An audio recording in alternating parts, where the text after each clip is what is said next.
Toboklasy toboko vavy tafaraketsika amin'ity takarivan'ny larobia fa 9 volana novambra 7 ity dia atolotra indray ny araba ary manasanao zay eo anatin'ity fotoanany fampalalam-baovao ity ka anaraka izany hatramin'ny farany ny tontolom-baovao teny anivon'ny antenimieram-pirenena teny no naresaka tamin'ity androandroany ity akoatr'izay ihany koa ny fahatongavan'ireo maso ivona firenena vahiny maromaro izay naneo ny fahavonona ny asa eto Madagasikara ary anatevina ihany koa zany ireo diplomaty eto amintsika ny vaovao makasikan'ny politika sy ny zava-misy eny anivon'ny antenimieram-pirenena eny no nikafatsika ny fotoana ary amin'ity takariva ity na dia lany teny anivon'ny antenimieram-pirenena aza ny volavolan-dalana momban'ny zone économiques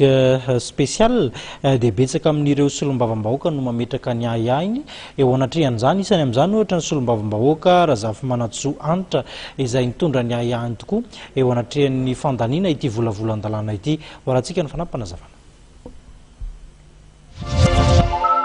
Nolaniny teo anivon'ny antenimieram-pirenena ny volavolan-dalana laharana 820 bara 720 mikasika ny zone économiques spéciales tao aorian'ny adiefitra lavarendy natao hanamorana ny fampiasam-bola eto amintsika ny fametrahana ny ZES raha ny nambarany teo anivon'ny ministera misahana ny fanatanterahana ny tetikasan'ny filoham-pirenena sy ny fanajariana amin'ny mbetsaka tamin'ireo depiote indrindra ny avy ao amin'ny mapara sy ny tim no nametraka ahiahiny mikasika ny fandaniana ity lalàna ity ka anisan'izany ny filoha-lefitry ny antenimieram-pirenena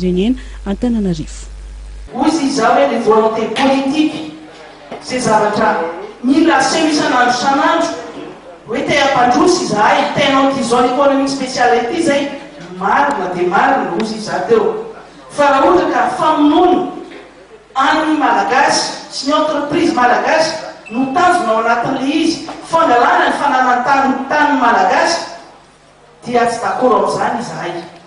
Ny ZES dia faritra raha toekarena voahidy azo antoka ao anatin'ny firenena iray ary voafeny lalàna manokana tany-panjakana no anaovana ZES ary fifanarahana 30 taona farafabetsany ary azo avozina no tanterahany orinasa manofa ny tandy Fort-dauphin sy Moramanga no anisan'ny toerana voafidy ametrahana voalohany ZES mikasika ny lafiny fananantany io indrindra no nitondrany depioten'ny Fort-dauphin aya. Inona ny tombotsoa ateraka an'izay zavatra rehetra tsy sobe ity fa zavatra iainanay ana Fort-dauphin ana zay ny zarana anazy eto fatanay fa niova izay zavatra ny fanarahana tany amin'ny 2000 raha nanao convention d'établissement 2005 raha nanao ny accord de financement mik eux-mêmes dia misy dégradé ary amintsika miteny zao tsy misy afa-tsy io misy toy ny redevance io ny mba hany tombotsoa azony commune sy ny faritra amin'ny orinasa eux-mêmes io.